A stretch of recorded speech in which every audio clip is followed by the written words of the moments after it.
Film हम दिल दे चुके सनम 1999 में रिलीज हुई एक नाटकीय प्रेम कहानी है, जिसका निर्देशन संजय लीला भंसाली ने किया था। इस फिल्म में मुख्य भूमिकाओं में सलमान खान, अजय देवगन और ऐश्वर्या राय नजर आए थे। फिल्म की कहानी एक गहरे और जटिल प्रेम त्रिकोण पर आधारित है, जिसमें प्यार, त्याग और समर्पण की गहरी भावनाएं दर्शाई गई है। इस फिल्म का फिल्मांकन भारत के गुजरात राज्य और हंगरी के बुडापेस्ट शहर में हुआ था। अपनी भव्यता, शानदार सिनेमेटोग्राफी, भावनात्मक कथानक और यादगार संगीत के कारण ये फिल्म न केवल एक बड़ी व्यावसायिक सफलता साबित हुई, बल्कि इसने कई प्रतिष्ठित पुरस्कार भी जीते। कहानी का मुख्य केंद्र नंदिनी नाम की एक युवा लड़की है, जो भारतीय शास्त्रीय संगीत के प्रसिद्ध गुरु पंडित दरबार की बेटी है। वह एक सजीव, चंचल और स्वतंत्र विचारों वाली लड़की है। उसकी मुलाकात समीर नामक एक युवा से होती है, जो भारतीय शास्त्रीय संगीत सीखने के लिए इटली से भारत आया होता है। समीर को नंदिनी के ही घर में ठहराया जाता है, लेकिन शुरुआत में दोनों एक दूसरे को नापसंद करते हैं। समीर मस्तीखोर और चुलबुला स्वभाव का होता है, जबकि नंदिनी अपने घर की परंपराओं और अनुशासन में बंधी होती है। दोनों के बीच लगातार नोकझोंक होती रहती है, लेकिन धीरे धीरे ये नोकझोंक प्यार में बदल जाती है। दोनों त्योहारों और पारिवारिक आयोजनों के दौरान कई खूबसूरत और रोमांटिक पल बिताते हैं। समीर और नंदिनी के बीच पनपते इस प्यार की खबर उनके परिवार को नहीं होती, लेकिन एक दिन पंडित दरबार उन्हें एक साथ देख लेते हैं। वे बहुत क्रोधित होते हैं, क्योंकि उन्होंने पहले ही नंदिनी का विवाह एक अन्य व्यक्ति, वनराज, के साथ तय कर दिया होता है।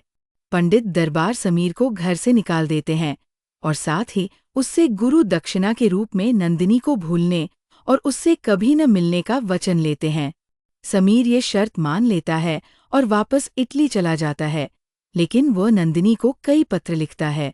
दुर्भाग्यवश नंदिनी को ये पत्र कभी नहीं मिलते।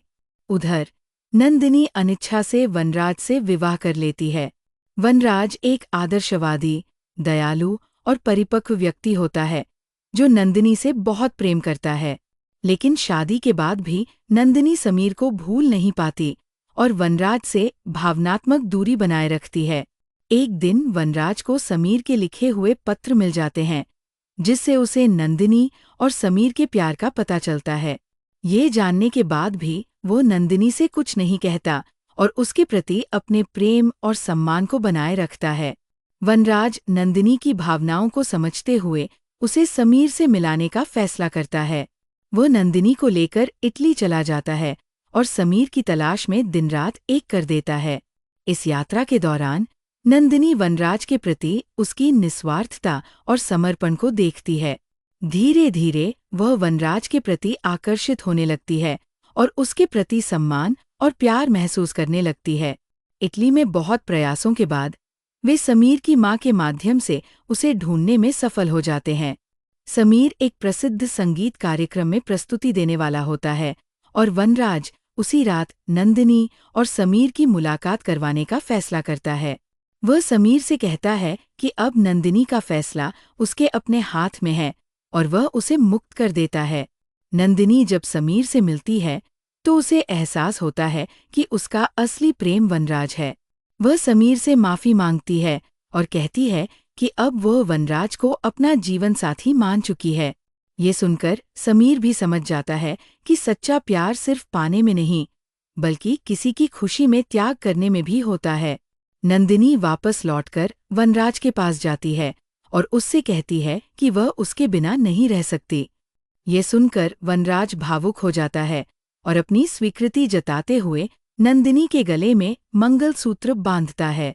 दोनों एक दूसरे को गले लगाते हैं और इस प्रेम कहानी का सुखद अंत होता है। फिल्म ने न केवल दर्शकों के दिलों को छुआ, बल्कि इसके संगीत, भव्यता और भावनात्मक गहराई ने इसे बॉलीवुड की सबसे यादगार फिल्मों में से एक बना दिया।